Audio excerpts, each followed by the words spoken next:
Assalamualaikum warahmatullahi wabarakatuh. Alhamdulillahirabbil alamin wal aqibatu lil muttaqin. Asyhadu an la ilaha illallah wahdahu la syarikalah wa asyhadu anna Muhammadan abduhu wa rasuluh sallallahu alaihi wasallam la nabiyya ba'dah. Fa ya ibadallah ittaqullah haqqa tuqatih wa la tamutunna illa wa antum muslimun. Asyhadu an la ilaha illallah wahdahu la syarikalah wa asyhadu anna Muhammadan abduhu wa rasuluh sallallahu alaihi wasallam la nabiyya ba'dah. Pertama sekali, marilah kita bersyukur kepada Allah Subhanahu wa taala. Pada kesempatan kali ini Allah masih menurunkan keberkahan dan nikmatnya untuk kita, sehingga kita dapat melaksanakan ibadah kepada Allah Subhanahu wa taala, memahami ayat-ayat Allah, mengamalkan sunnahnya Rasulullah SAW. Kemudian salam, marilah kita mendoakan semoga Allah menyampaikan kepada junjungan besar kita Muhammad sallallahu alaihi wasallam.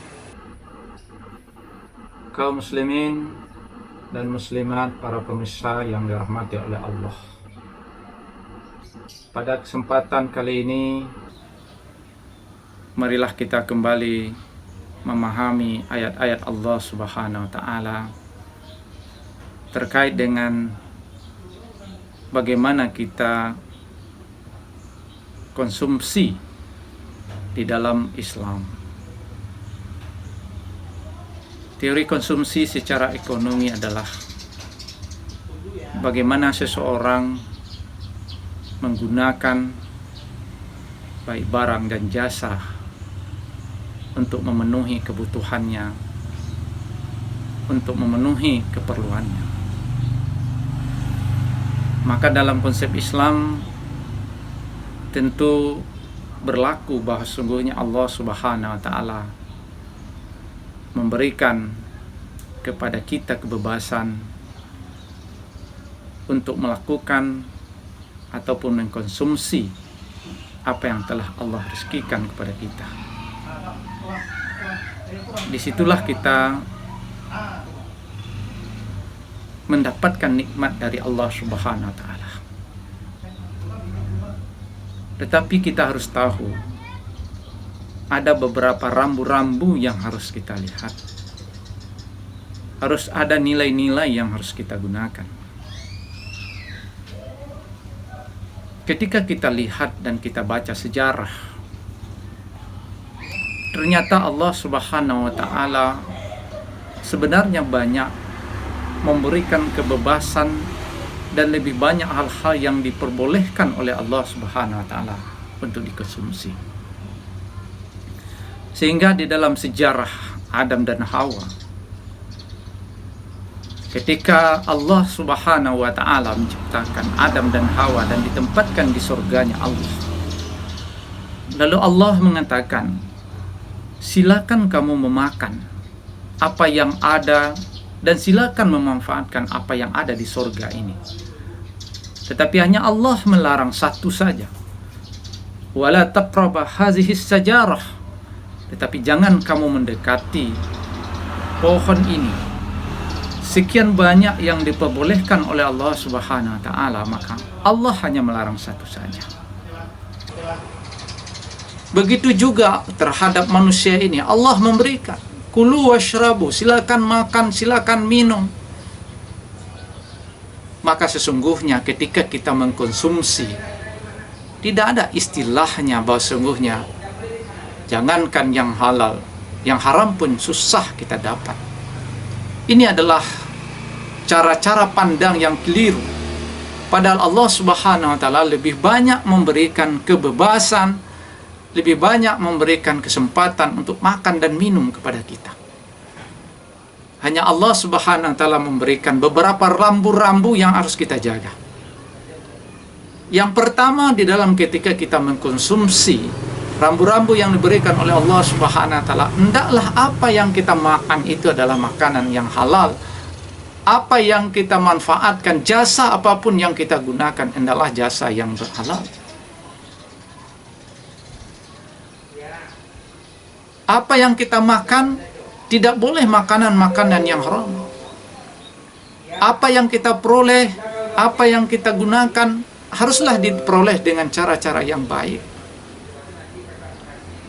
Maka ketika kita mengkonsumsi, ketika kita memakan harta-harta yang haram, harta-harta yang tidak dibolehkan oleh Allah Subhanahu wa taala, baik makanannya secara objek dilarang oleh Allah Subhanahu wa taala seperti babi, minuman keras dan sebagainya, atau cara memperoleh dari makanan itu sendiri.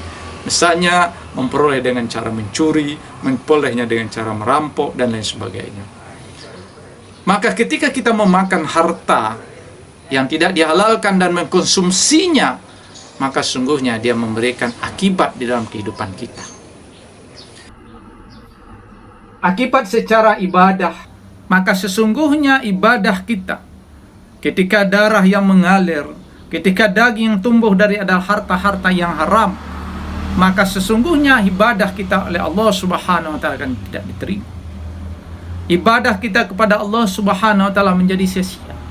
Karena sesungguhnya di dalam darah, di dalam daging yang ada itu adalah tumbuh dari memakan, mengkonsumsi harta-harta yang diharamkan oleh Allah Subhanahu wa taala.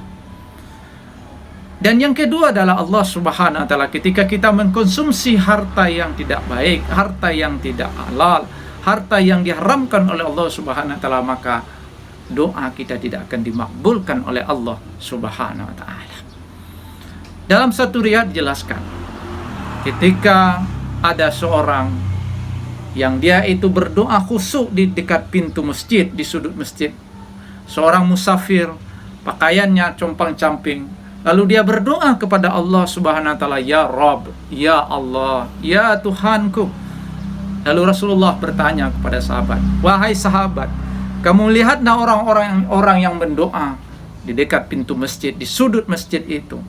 Menurutmu apakah doanya diterima oleh Allah Subhanahu wa taala?" Maka sahabat menjawab, "Ya Rasulullah, dari cara dia berdoa dia sangat khusyuk. Apalagi dia adalah orang yang dalam perjalanan, dan dia juga adalah orang-orang yang sesungguhnya kita lihat khusyuk berdoa. Tentu apakah Allah menerima atau tidak, kami tidak tahu ya Rasulullah, karena itu adalah Allah yang lebih mengetahui." Maka Rasulullah menjawab, "Wahai sahabatku, doa orang yang dia itu khusyuk, meminta kepada Allah, dan dia adalah seorang musafir, tidak diterima oleh Allah Subhanahu wa taala." "Ya Rasulullah, kenapa? Padahal dia akan khusyuk berdoa." Maka kata Rasulullah sallallahu alaihi wasallam,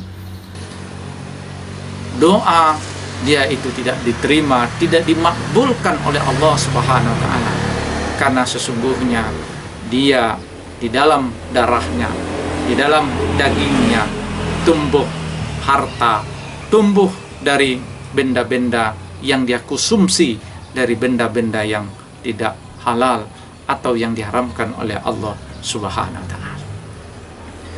Dan yang ketiga adalah di dalam kehidupan kita, ibadah kita tidak diterima oleh Allah, doa tidak dimakbulkan. Maka bagi mereka-mereka yang memakan harta secara mengkonsumsi harta-harta yang tidak halal, maka dipastikan bahwa di dalam kehidupannya tidak akan membawa kebajikan, tidak akan membawa berkah. Kenapa? Ketika dia selalu berdoa, di dunia hasanah wa fil akhirati hasanah wa qina azabannar. Ya Allah, berikanlah kebaikan kepada kami di dunia, kebaikan di akhirat, lalu di kebaikan juga nanti jauhkan dari azab kubur.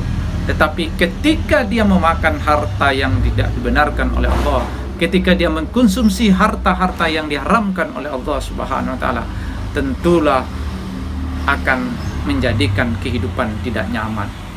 Kita bisa merasakannya sendiri ketika kita memakan harta yang sungguhnya bukan harta kita, maka dia akan memberikan efek di dalam kehidupan kita, menjadikan efek tidak nyaman, menjadikan kita was-was. Ketika mencuri harta, jangan-jangan kita nanti tertangkap, Ketika kita menipu orang, jangan-jangan nanti ketahuan. Maka itulah kehidupan orang-orang yang mengkonsumsi harta-harta yang tidak dijalankan atau harta-harta yang tidak dibenarkan oleh Allah Subhanahu wa taala. Maka Islam di dalam kajiannya, di dalam teori konsumsi, pilihan ketika kita untuk mengkonsumsi, maka pilihan yang pertama itu adalah faktor yang sangat menentukan, itu adalah faktor apakah apa yang kita konsumsi ini halal atau tidak halal. Demikianlah, mudah-mudahan bermanfaat. Allahumma fikila komitari. Assalamualaikum warahmatullahi wabarakatuh.